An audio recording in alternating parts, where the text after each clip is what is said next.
Al bunu o zaman. Aynı. Ambulans alalım mı?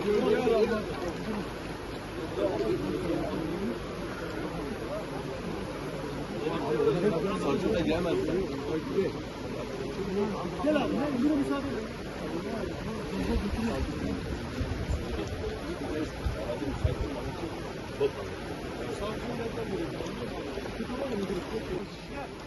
Ondan 9 lira tavası indireyim mi orada?